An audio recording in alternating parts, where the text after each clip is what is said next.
There's a moment that happens in almost every great PlayStation game. Not when the combat clicks, not when the story twists, but when the music hits and suddenly you're no longer just playing the game, you're feeling it. Years later, you might forget exact mechanics, you might forget upgrade trees or enemy names, but you will always remember how the game sounded, to some degree, I believe. Because music doesn't just accompany PlayStation games, it defines them. Today, I want to talk about the power of music in PlayStation titles, why certain tracks live in our heads rent free, why some soundtracks feel inseparable from the characters themselves, and why music may be the single most important storytelling tool games possess. If you like analytical content and you like commentary that has some substance and depth to it, you'll feel at home here. Consider a subscribe. But let's get into the video. Now, in movies, music reacts to the scene. In games, music reacts to you. That's the fundamental difference. When you fail, the music continues. When you hesitate, it waits. When you succeed, it rewards you. This creates a bond that's far more intimate than film or television. And PlayStation games, especially story-driven ones, have mastered this relationship. They don't just use music as background noise, they use it as narrative reinforcement. A perfect example of this is The Last of Us. The work on the music from The Last of Us is iconic, and not because it's loud or noisy, but it's because it's restrained.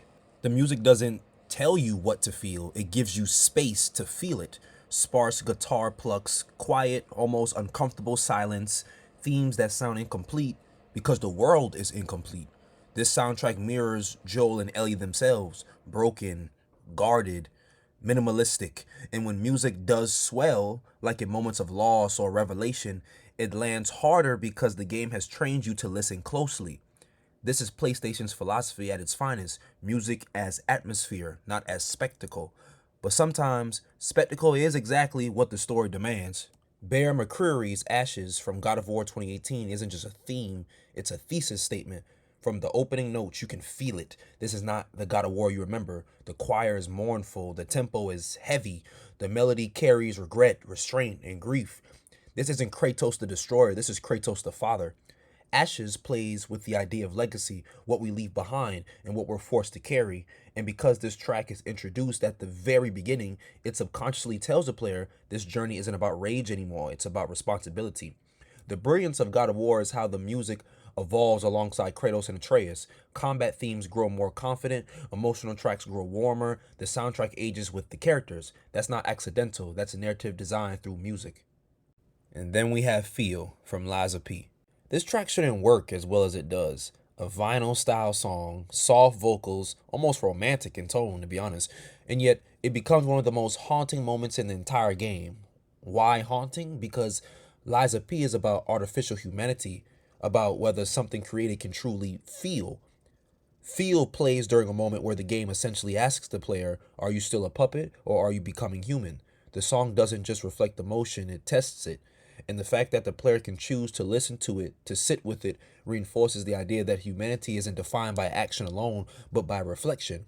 It's one of the strongest uses of music in recent memory, in my opinion, and it proves how powerful music becomes when the player is allowed to engage with it directly. And not to exemplify any recency bias, but I would truly say that Feel from the Lies of P soundtrack is my favorite piece of music when it comes to any video game, all time. No questions asked. Now let's talk about Alicia from Clair Obscur. Such a banger. This track feels fragile, dreamlike, almost sorrowful before you even understand why. Alicia doesn't announce itself, it drifts.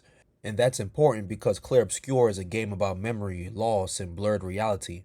The music mirrors the game's painterly aesthetic, soft piano, echoing space, a sense that the past is always just out of reach. What makes Alicia special is how it becomes emotionally loaded over time. The more you associate with story beats, characters, and revelations, the heavier it becomes. This is music as emotional accumulation. It doesn't hit hard once, it hits harder every time you hear it again, and that culminates in something spectacular. If Clair Obscur uses music as emotion, Octopath Traveler uses it as identity. This soundtrack is one of the strongest modern JRPG scores because every region, character, and battle theme feels distinct, yet is cohesive. Each protagonist has a musical identity. Each town has its own tonal language. Each boss track feels like a narrative escalation. What makes Octopath Traveler special is how the music respects the player's imagination. It doesn't overpower the pixel art, it elevates it.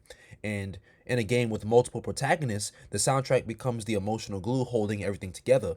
Without that music, Octopath would still be beautiful, but it wouldn't be memorable. Now, not all powerful music needs to be emotional or tragic. Sometimes power comes from joy. Astrobot's Gacha theme is playful, bouncy, and irresistibly charming, but here's why it works. Astrobot is a celebration of PlayStation itself. Its music is designed to make you smile. Gacha reinforces curiosity, reward, and lighthearted discovery. It reminds players that games can be pure fun, without cynicism, without irony, without politics. And in a medium often obsessed with darkness and realism, that joy becomes powerful. There were several times while I would visit the crash site in Astrobot and I would go to the gacha machine and, pull the lever, and I would just sit there on my floor in front of my recliner, in front of my TV set up in my game, and I would just listen to the theme, just bouncing along with it. A lot of people see that this might be, a childish sort of game, it being a platformer, it having a mascot like this for the PlayStation brand, but personally I love it. You feel nice and warm while you're playing the game, especially when we play things that are single player, narrative driven, certain things that may or may not have a story that is heavy or dark or is full of tragedy, which I like those things, don't get me wrong, but it is nice to play something that's a nice change of pace. And at first I wasn't even going to purchase Astrobot, but then just seeing the hype behind it, seeing the good reviews, seeing the gameplay, I gave it a try, and this is the best platformer I've ever played. No shade, but I'm sorry, Mario, it is. Now, we can't talk about this topic without mentioning games like Bloodborne that uses music as cosmic horror by the choirs that you hear while you're playing the game.